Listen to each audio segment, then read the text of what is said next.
God of War is one of the most impactful video game franchises in human history, and God of War Ragnarok does not fail to impress. Today I have with me Danielle Bisutti. She was super kind and gracious enough to sit down with me for a few moments to talk about the game, talk about her experience as Freya, and tell us a little bit about her process and experience with the God of War franchise. Thank you all for watching, and I'll see you guys in the next video.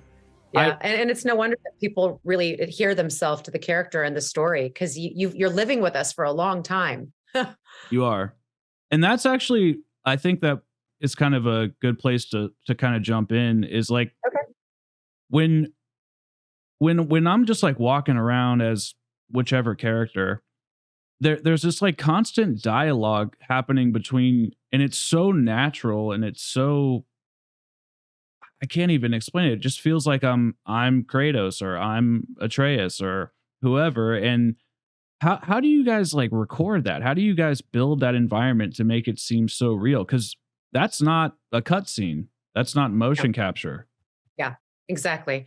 Yeah, that is interesting. So I was slightly lamenting some of those moments, only because, there I am talking about my childhood or something really, something very emotional that happened with my brother when we were kids, and we're just, I'm the Falcon and we're just hanging out, and I'm like, wait, I don't know what's going on. I'm so used to these moments being grounded in the cinematics. And they said, it's just, there's so much territory to cover in the game that some of these pieces of the narrative need to just be as you're walking through, like trudging through the 9 realms. But don't worry, they said, this information will not be lost on the gamer, because that was my number one concern. I said, how could they really feel the impact of things? I mean, even Kratos talking about Calliope and me talking about Baldur and all these things that felt like, no, we need to be around a campfire. And they're like, you don't, you'll be okay. No, you're right. I mean, actually, some of those strongest moments, I think, are from those little pieces where I'm just traveling. The cutscenes are obviously amazing. The first one being just the intro, because you see that in the trailer a little bit. We can talk about the intro. Okay, cool.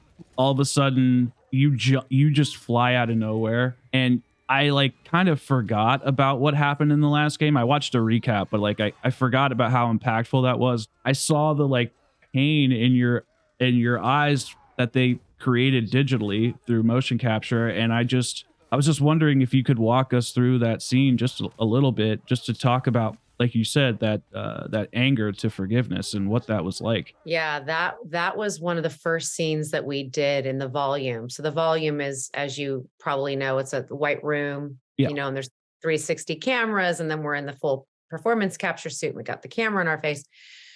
And they let me know, and I can say this because it's in the trailer. They're like, the opening of this is going to be so epic, like right hot out the gate, like Freya is on their trail. And I said, yeah, that feels right, because the promise I made to him at the end of the 2018 game was very sincere, to say the least. And even though the relationship with Baldur was so complicated, as many mother-child relationships are, he was all she had. Mm-hmm. He was her hope for some semblance of family after everything was taken from her.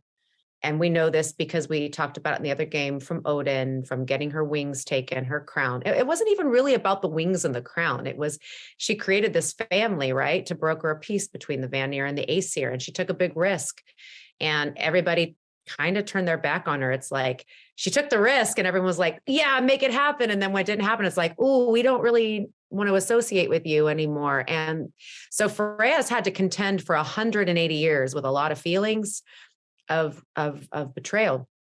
And I think the one person that she had all of her hope in reconnecting with, she says, we can start anew, was Baldur. So when Kratos takes that away, even though she was ready to sacrifice herself, like ultimately, like that's kind of Freya. She's like always like the sacrificial lamb. She'll lay herself like down for the slaughter for someone that she loves.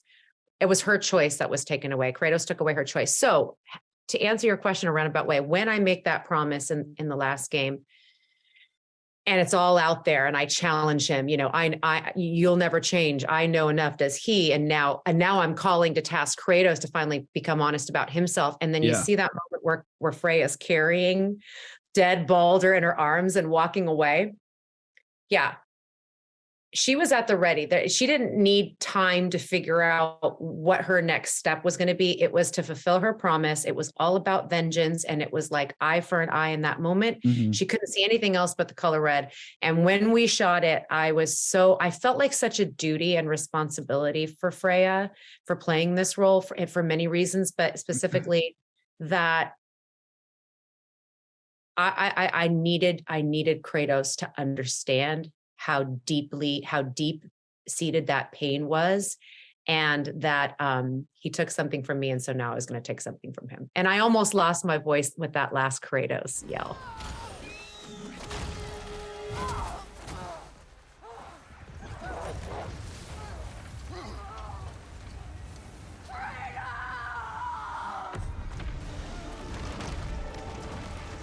Oh, so just a real funny side note I found this really cool video of all your cutscenes.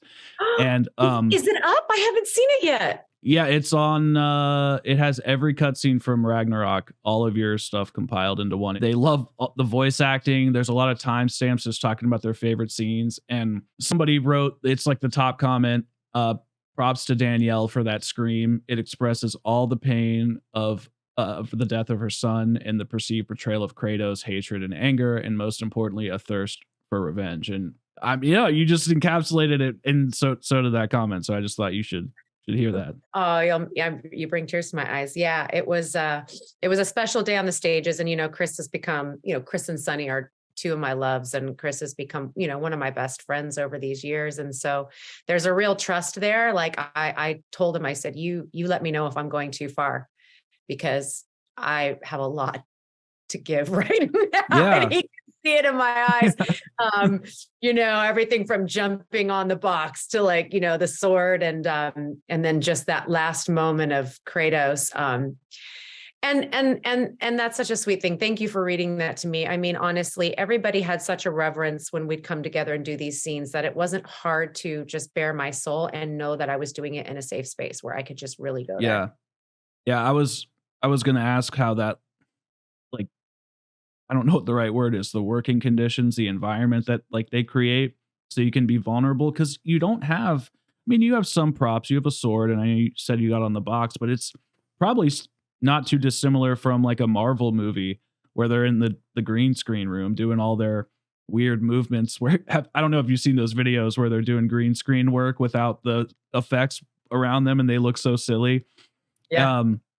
I'm sure it's not too dissimilar from that. And I just am curious how you bring out your emotion. Is it you and Chris playing off one another? How do you get yourself to that dark place? Because obviously you're not Freya, you're Danielle.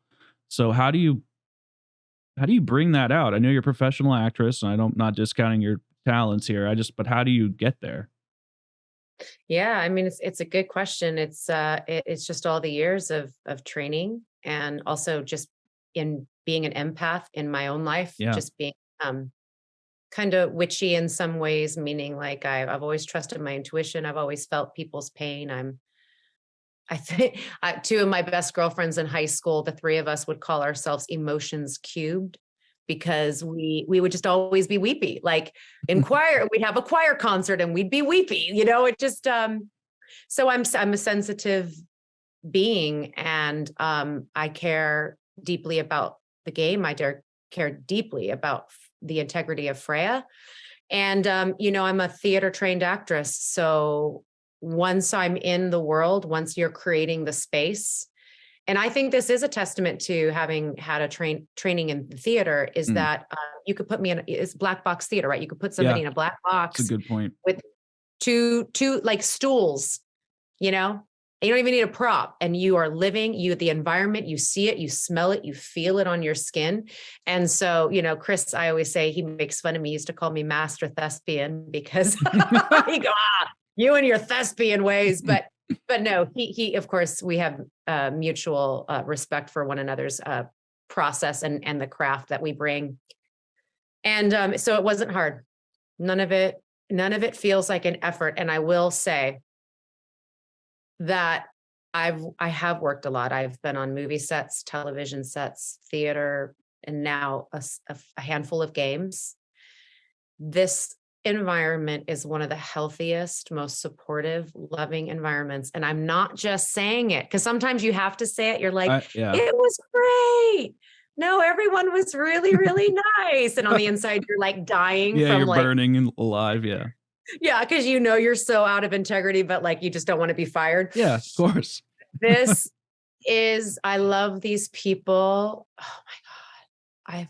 I just love them. I can't even, I'm so happy for 10 nominations. I'm thinking about all the risks they took from the 2018 to now. And then even just the risks they took in 2018 and the fact that it required everybody to bring their excellence every moment. Yep. And so we did it together. We all were like rising up together. Yeah, you can feel it in the game. I don't really think this is a spoiler, but I think this game, it's hard to say that it's better than the first one because it's not like a traditional sequel. It's continuing that storyline. But Yeah. the way that the developers and the writers and that they kind of shaped it all, I really love this game over the first one because the first one really focused on Kratos and Atreus and the father-son relationship, and even your role was a lot more subdued compared to this second game. I hope I'm not giving anything away, but every No, it's okay. every character that comes along for the ride is overflowing with emotion. Their story is deep. It cuts deep. I feel like I can resonate with everybody, and it's all like a fictitious mythology tale, and I'm like I'm like crying when I'm watching Kratos, touch his son's shoulder. I literally had tears in my eyes. But how do you feel your role contrast compared to the first game? Because I was watching some of the old footage from the first game, and you felt a lot more concerned and not worried, but concerned and compassionate in like a motherly way. I looked at you as like a motherly figure in that game, and in this game, I look at you completely differently. I look at you like as a warrior, as a leader, as somebody that's like trying to make sure Odin isn't messing things up for everybody. But how do you feel? Is that an accurate representation, or do you feel Oh, differently? absolutely. And I think that one laid the foundation for the other, right? Because Yes, there was a bit of resignation to Freya when you meet her in Midgard. She's like, well, there's a spell and here I am. Now I'm going I'm to collect trapped. Yeah, I'm going to collect the red root and what was the white flower? I forget. That's the last Wait, mission I played in that game. I forget what it's called though. lamb's crest. Yes, that's right. That's right. Like, can you give me it's just a little white flower, just a handful.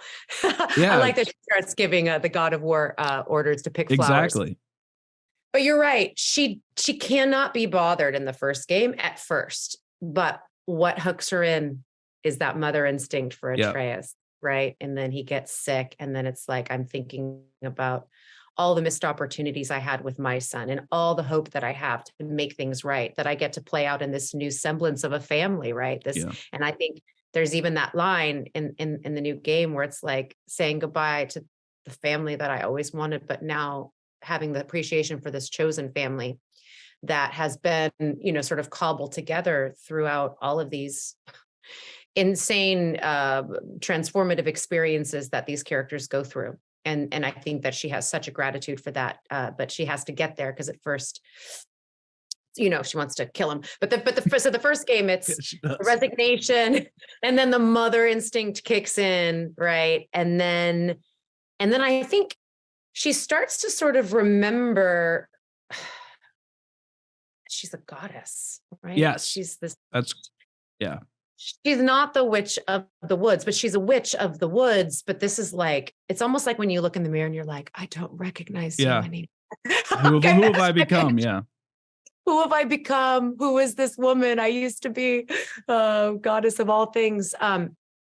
So it's really like the fact that like Kratos and Atreus basically stumble into her world. Like, I think there's so much gratitude at the end of it because they literally pulled me out of this sort of complacent resignation So from that to the mother who was going to sacrifice it all for her son, Balder, to that being taken away. The one thing, the one like semblance of hope in her life to start again, now taken by a God who is not being honest, who I don't really have. I mean, my care for Kratos in the first game is like, I understand you're a parent and I'm a parent, and nothing is easy, she says, when, you know, when it comes to your child, right? So there's a care there for Kratos. But the moment that he interferes, and like, I know why he does it, but Mhm. it still wasn't okay. So then from there, I just think like she's got nothing left to lose when we start Ragnarok. I mean, it's all out. It's like it's now or never. Everything's been taken away, and I don't even know what my life is what's the meaning of my life at this moment. So I think because she hits rock bottom at the end of 2018, and you kind of see like her festering in that moment. It's all about vengeance, revenge, and all that. God, what a beautiful journey that she has to finally get to forgiveness. And to me, it's the most brilliant writing, first of all, It's in so any good. narrative. I mean, It's and then it's so like good. it's in a video game. It's incredible. It's so good. Let me see if I'm saying his name right. Heimdall. Heimdall. I think Heimdall is like the character I like the most, because he's like you know, a smart ass. But then your character arc is probably the biggest. It's probably the one that I resonate with the most. And but I mean, that's not the only one. I mean, Kratos's character arc, Atreus's character arc, they theirs take a little while to unravel. I was kind of like, okay, what are we going with here? I know there's like they're talking about trust, but you see this whole new side to Kratos that you never saw before. Every character just takes a pivotal turn to places I didn't expect at all. And getting to play as them and getting to play with them, it's I don't know. It's such a different experience than the first game. And I really think this was the proper direction. And I don't think it was directed by the same person as last time, right? Corey didn't direct this one. Yeah. Yeah. Corey's are the overall game, the creative director Yeah. of the God of War franchise. And but specifically who was in the trenches with us. I call him, after his speech the other day, our lighthouse Okay. is with Eric Williams, and he was fantastic. And he was very hands-on. But not it was like he had this it did feel like a lighthouse. It was sort of like this beacon that was there, that, you know, it's like we could kind of, you know, like we would get cast in the waves and the turbulence of the emotion of the scene and whatever storm was weathering. And sometimes he would just come in and just simplify something so beautifully, and it was like, oh yes, thank you for that. That's awesome.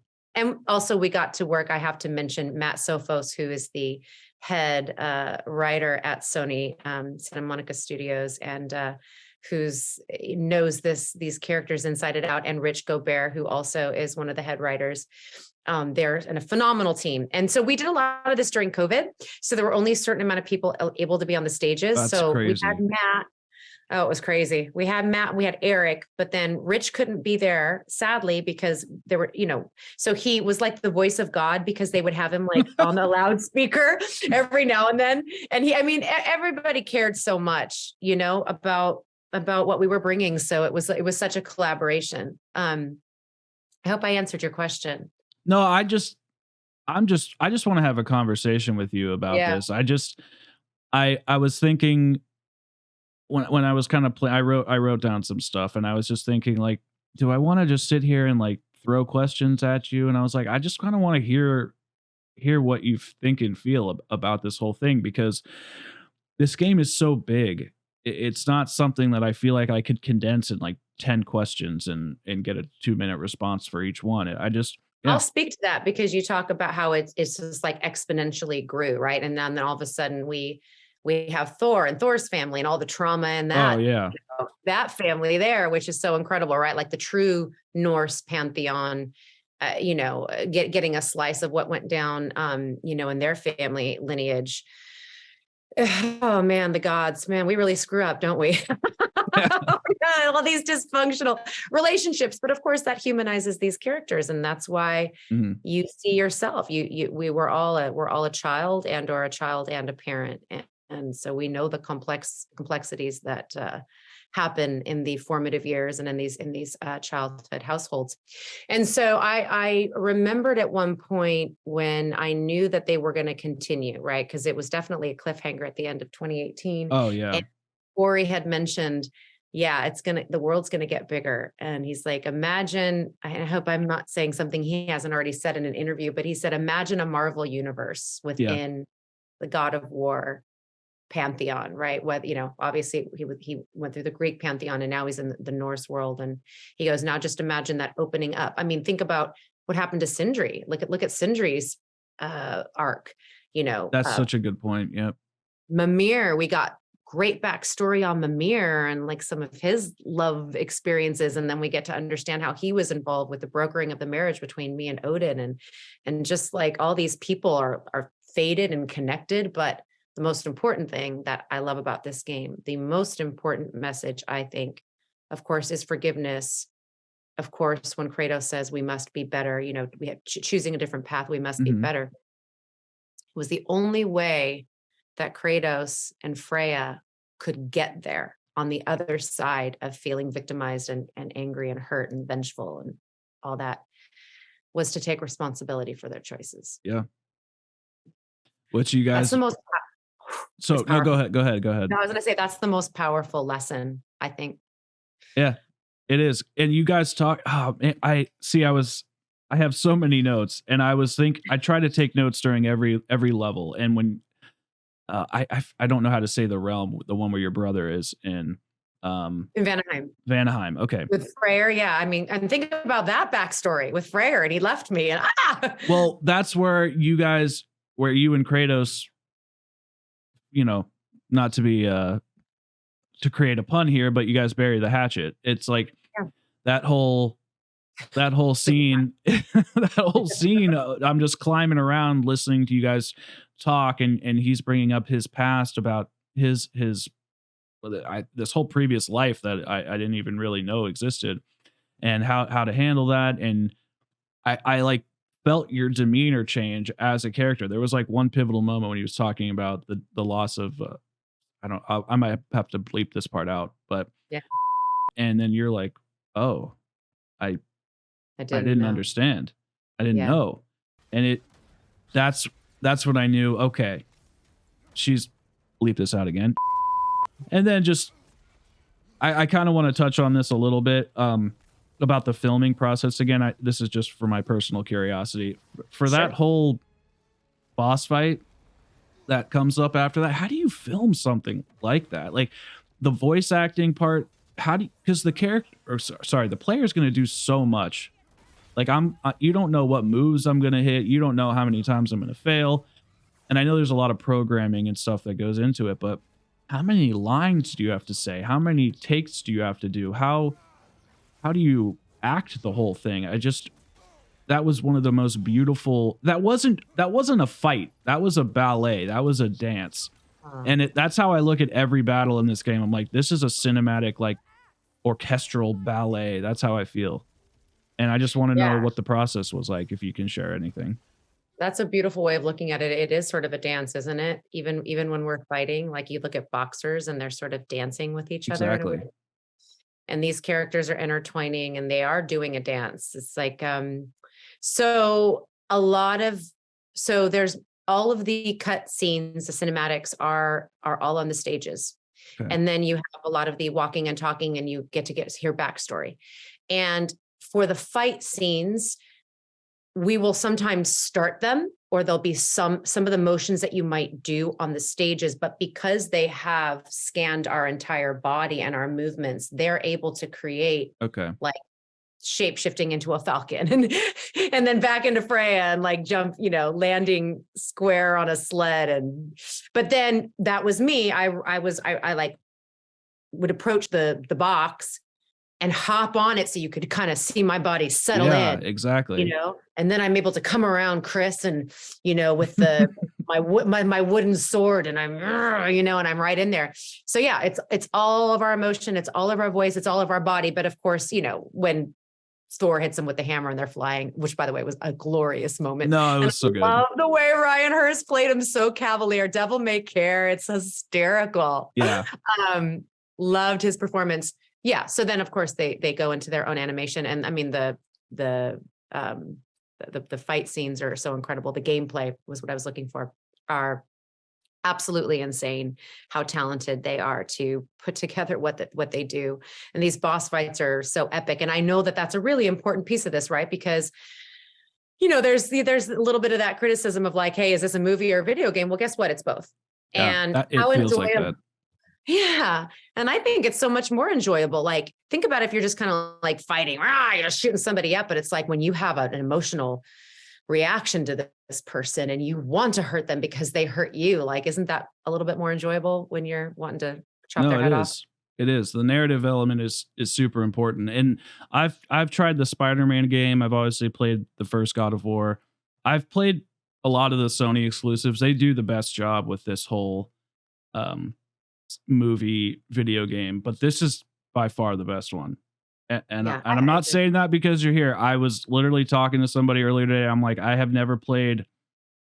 The last game that made me feel like this was The Last of Us Part 1. I don't know if you're familiar with that franchise, but I am.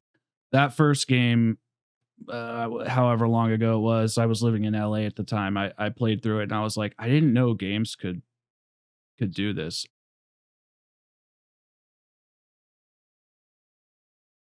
Oh, the dance. Yeah, the choreography. So I felt like I wanted to say one other thing about that.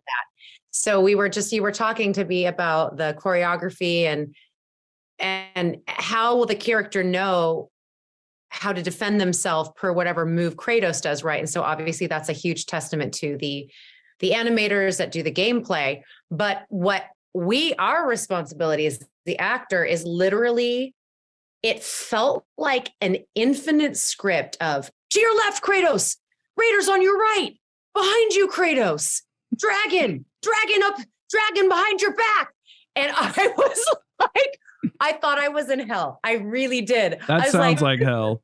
Oh my God. And it kept going. The wisps, try saying wisps when you're angry. It is not easy. Wisps. Yeah. I mean, it was hysterical because,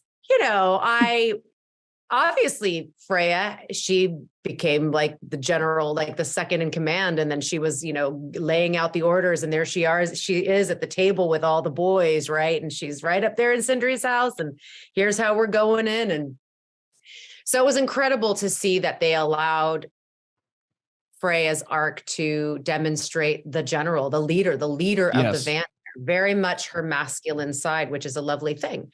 And you absolutely got to see all of her feminine side as well, which is equally as beautiful.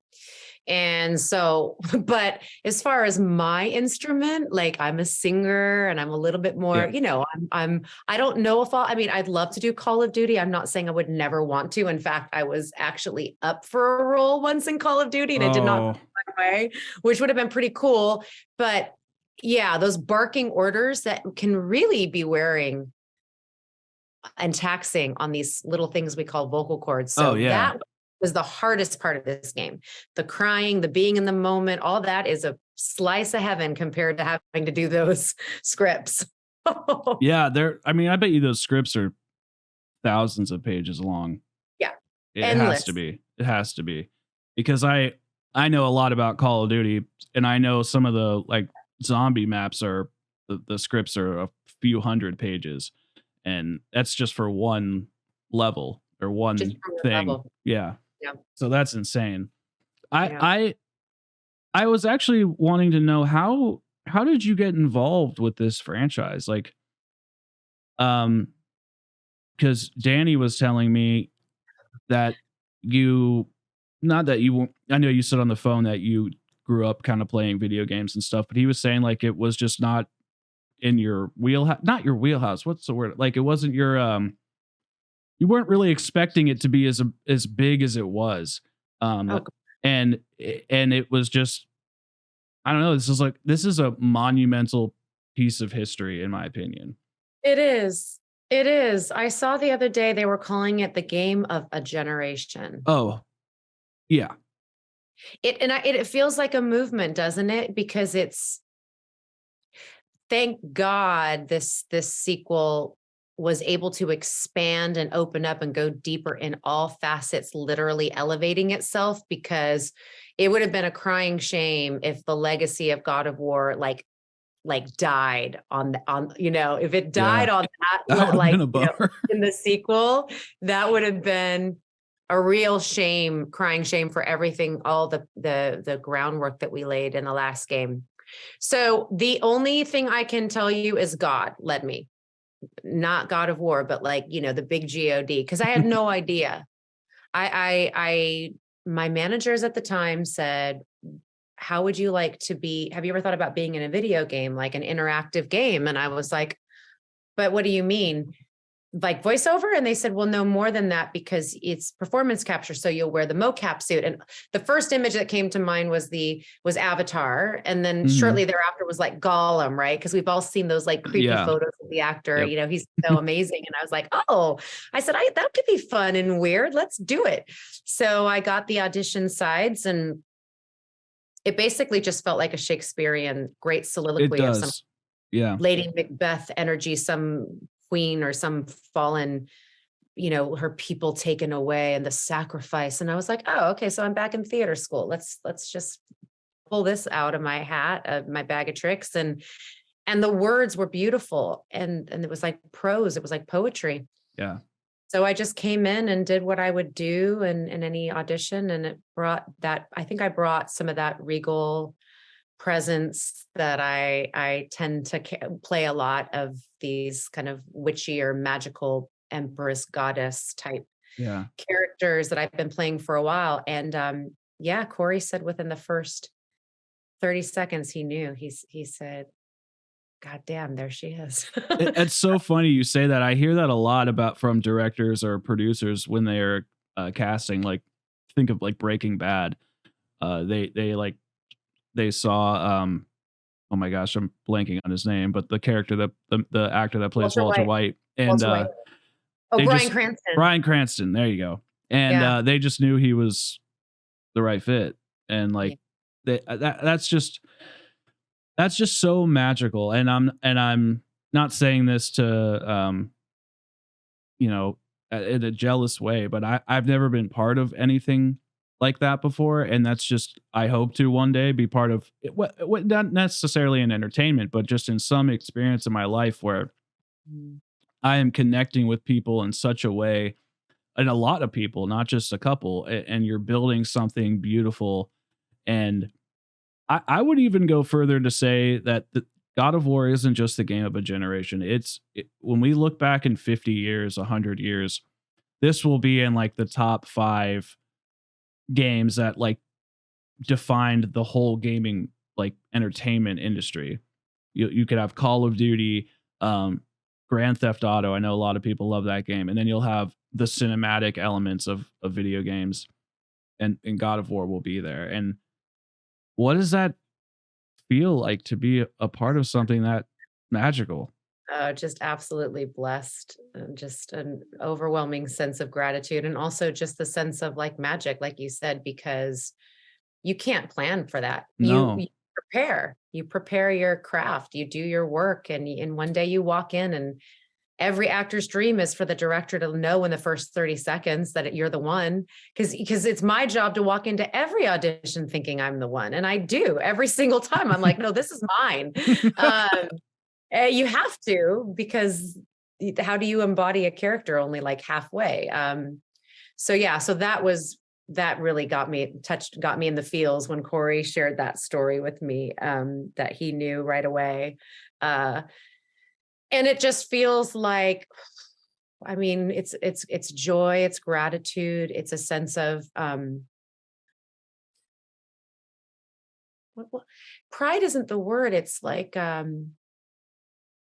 I guess I feel proud of like there is a self-acknowledgement of, you know what, Danielle, you've been doing the work, you did the work. Yeah. and you earned it, and so, yeah, sure, there is like this confidence of like, yeah, like this, I have a place in this, Yeah. because it's so massive, but you can kind of feel like that sort of imposter syndrome, like, how did I end up here? I don't feel like, how did I end up here? I feel like I did the work, and then God one day was like, Here's a here you door. Yeah. go. This is a match for you. And I could have never planned it. And so my gratitude is massive. That's a great answer. It really is, because that's really the only answer you can give. Really, like, you can't plan for it. You can't know what's right around the corner. And kind of connecting. You mentioned this a little bit in the game about just accepting things, and um, kind of not being able to plan for kind of what's around the corner in the game as well. And I just think that's a very relatable characteristic or feeling for me, and I think a lot of other people in this time of life where we're all kind of recovering from the COVID era, where we all cooped inside. But it doesn't matter if you're sitting in your room 24 hours a day. Anything can happen in an instant, at any moment. Absolutely. And Absolutely. I just think that games like these, that aren't just some, you know, not to be reductive towards other developers, but like a Call of Duty is like kind of a not as serious story. It's like John Wick. It's just like dramatic violence for fun, and I appreciate that. I need to turn my brain off too. But games like these are, they change your life. They They do. change your life. They impact your life. And that's why I think they're calling it a game of a generation. And it is interactive. I mean, you're not just, this is the beauty of a video game, right? You're actually living out and manipulating the actions of the hero or Mhm. anti-hero of the story. So when they're learning their lessons, it's a lot more personal than just being in the darkness of a theater, watching it on screen, which of course, if the actor's doing their job and it's well written, you're going to have emotions. That's why we love storytelling, because we relate on a human level. But now you're actually becoming the character. So the fact that people are attached to this and naming their children Atreus and their dogs Yeah. Kratos, their daughters Freya, and all these, I mean, that's when you know it's like it's in the zeitgeist, but it's like it's beyond pop culture. It's like emburrowed itself in the hearts and minds and souls, so that it's going to be a legacy, and it's going to be a classic for I think forever as well. Yeah, that's great. So when were you done working on the game? Like, when were you guys done shooting, done voice acting? Um, and then I have like two more questions after this, and then you're free to go. I promise. But I just am curious. When were you guys done, and when did you guys start to see the final product, or did you have to wait until launch? Okay, so we started, let's see, 2018, 2019. We were back on the stages, I want to say, the very tail end of 2019. And then for sure, the beginning of 2020, because we were all in the volume together on March 14th. Was it the 14th or there was a 15th? It was like the Ides of March. It was it felt like it was written in some, Greek Yeah. tragedy, like when the government was like, we're shutting down, Yeah. it's the end of the world. And we were like, oh shit, we're going to have to quarantine together inside the volume. That's And we were all like, crazy. well, if we couldn't imagine any people that we love more That's than the to be best way to do it. quarantined with you guys. We're like, who's ordering the pizza? Let's get some wine going. Was not to make light of that moment, but at that moment, we actually didn't even know Yeah. what the moment was. We were kind of like, oh, Tom Hanks got it, so it must be real. Like everybody was kind of a little, yeah, and not to be reductive about people's No, that's experiences just with COVID, that was but nobody hilarious. knew what we were in store for.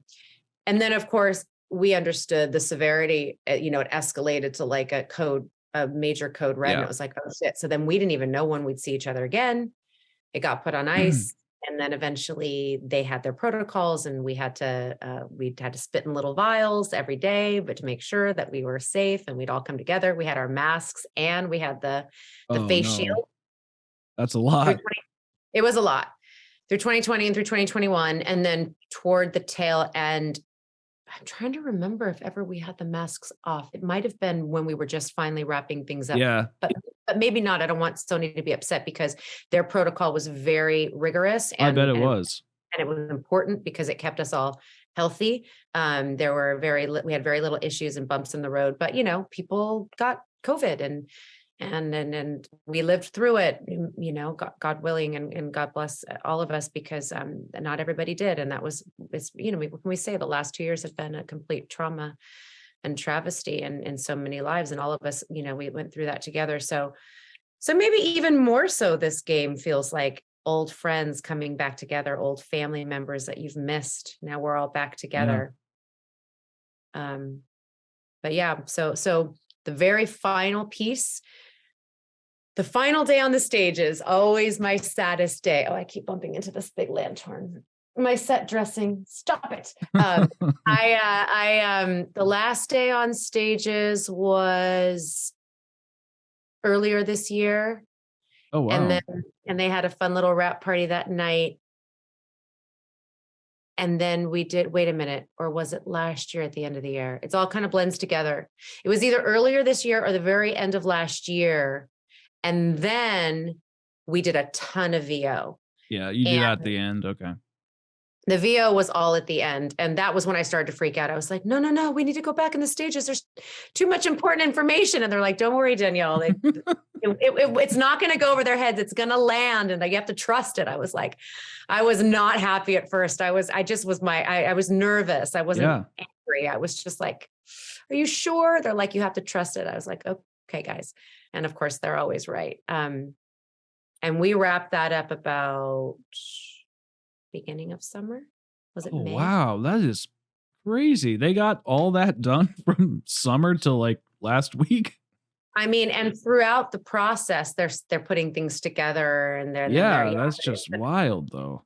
I believe it was April or May when I laid down I took a little picture of my last Freya VO. Hopefully not forever. We'll see what's in store. Oh, that was my next question. Let's hear it. I want to hear your question. I just want to know, because the story of Ragnarok is not just some fiction in Corey's head and the writing team's head. It's a real story in mythology that goes back a long, long time. So this story was gonna end at some point, but that doesn't. And I haven't finished the game, so I could be wrong, and we'll bleep out whatever Sony doesn't want to say here. But I don't think it's the end of our characters. At least I hope not. And so I was just curious: is there any hints, maybe a sentence with a word that I can overanalyze, or anything that you can say that is going to let us know if there's a God of War 3 or if Freya is going to come back in any way, shape, or form down the line? From your lips to the God of War's ears is what I say. Oh, man. I would be thrilled to explore more of Freya, the Valkyrie, when all of the Valkyrie were, like, when Freya was basically banished, and then Odin had his grip on the entire legion of Valkyrie for his own bidding. Just like the megalomaniac narcissist that guy is. I mean, he's incredible and beautifully played by Richard Schiff. Yeah, he did such a great job. And totally unexpected from what I was sort of hearing or imagining. But I kind of like how, he's like your friend, he's kind of tricky and it's like a slippery fish. I was just about to say slippery. Yep. He's super oily. Like, oh man. And he got me too. Right. Had so much fun playing off of him. Adore him. So yeah, I mean, I hope so. I don't know anything. I mean, even if I did, I probably wouldn't be able to say anything. I will tell you that I can't imagine, like, if I'm inside the mind of Sony and I'm sitting on this the biggest IP, like one of the biggest IPs in the entire pantheon of video games. I can't imagine that they're like, well, we're going to go out with a bang and we're not going to explore anything else. I think they'll probably be exploring things, but the specifics on that I don't know yet. So I hope I get to keep embodying Freya and keep her journey alive. I do too. It's a great game. I'm really having a great time, and your acting, your portrayal, your body language, everything in the game was captured amazingly. Your skills are just top tier, and I just remember when your cousin who introduced us told me about you. My jaw dropped. I just had no idea like what I was getting in for, and it's just been really great getting to know you, and I appreciate you sharing all this with me and feeling and being kind enough to come on my show. Yeah, we've been in communication for over a year now. It's been a long time, yeah. Yeah, we were just trying to find the right time, and I knew that we would have so many limitations prior to the game dropping. So I was glad, because so much of the richness of this experience is to be able to share, Yeah. Freya's journey, and how many times we were talking about how there's that magic piece. And I'm going to tell you this right now: for almost every role I've played, not all of them, I did play the Mother of Death in Insidious Chapter 2. I looked up your IMDb and I saw that and I was like, no way, because I love those movies. They're so good, and I had no idea. I mean, look, I always bring a piece of myself to every character, and that's what well, I think that's what I do as an actor. I don't know if everybody does that, but there's always a touchstone, right? There's always a point of relatability, and that's, I think, how you access the truthfulness, right? In these imaginary circumstances, that's the truth. What's the truth? How do I resonate with it, with this character's journey? But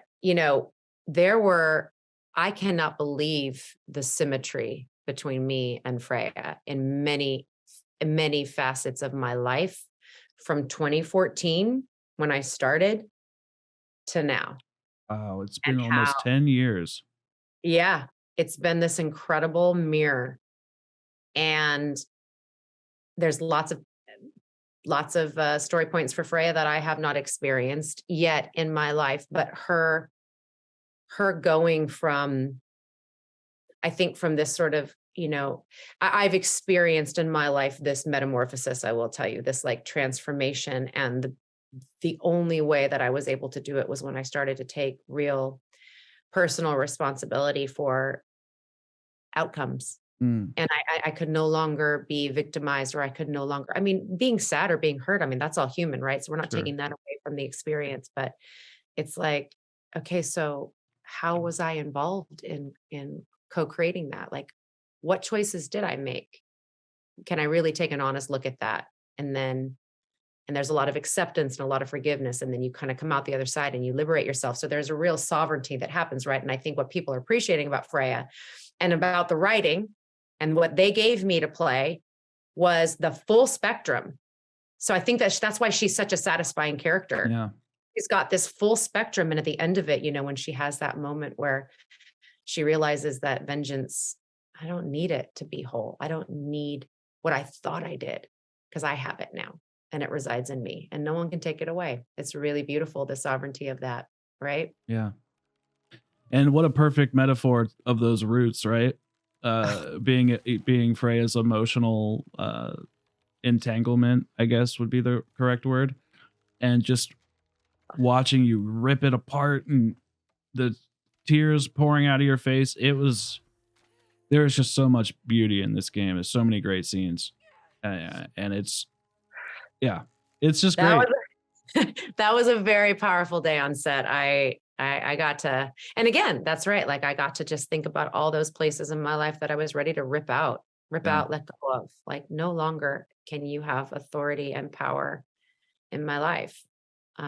So yeah, thank God they gave me such great writing. It's just a blessing. No, you guys are a great team. If there would be one other character that you could maybe not necessarily play, but like, who's your favorite character? Like, who do you easy. Ratatoskr. I'm obsessed with the squirrel. I forgot about the squirrel. The squirrel is hilarious. I can't wait to do some of those side quests. I'm obsessed with Song Wancho. and I did not know his legacy of voice acting, but then of course after I met him and I heard him, and I was literally like, I was fangirling, like I felt like I was at some rock concert, and I just hearing his very gentlemanly voice, he's very he's sort of a rapscallion, but he's so smart, and he's like one step ahead, and he's this squirrel, and he's the cutest. Yeah, they made him cute. Oh my God, they made him so cute, but he's sort of, he's like, oh, he's a little he's got a little twinkle in his eye, he's very much a gentleman, but he's also, I don't think he's not, he's so self-possessed, like he doesn't put on airs for anybody. He just is who he is. And I just fell madly in love with him. So, I mean, look, I love everybody. I love Kratos. I love all these like dramatic characters. I mean, Robert Craighead as Brock, I mean, he just cracks me up. His delivery is hysterical. And Sindri and Adam Harrington as Sindri. And, they're such the odd couple, right? They created the odd couple. It always works. And they did it inside our game. But I am obsessed with the squirrel. And I was not expecting that. Nope. I can't get enough of them. That's great. That's great. I think I'm gonna have to say Odin. He's growing on me right now. I like him. I like Odin, and I didn't at first. So I was like, this is a weird portrayal of a god. He doesn't fit the mold like of the dynamic of the other characters, and I really didn't like him. But after seeing him interact with Atreus a little bit more, he's starting to grow on me. Yeah, starting to grow on me. I'm interested to see where he ends up.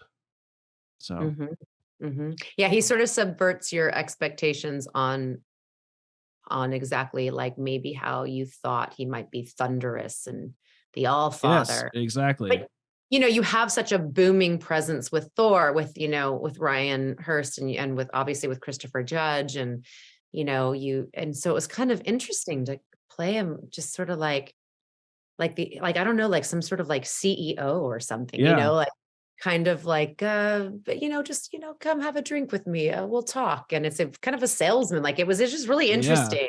And I could just see he's like a chess player. He's like a master manipulator, and he's always 10 steps ahead. And Freya, who one of her beautiful qualities is her honesty with her emotions and leading with her heart, being the goddess of love and all these things, is also one of her weaknesses. And he knew how to prey on that. He knew that I would give it all, and he took it.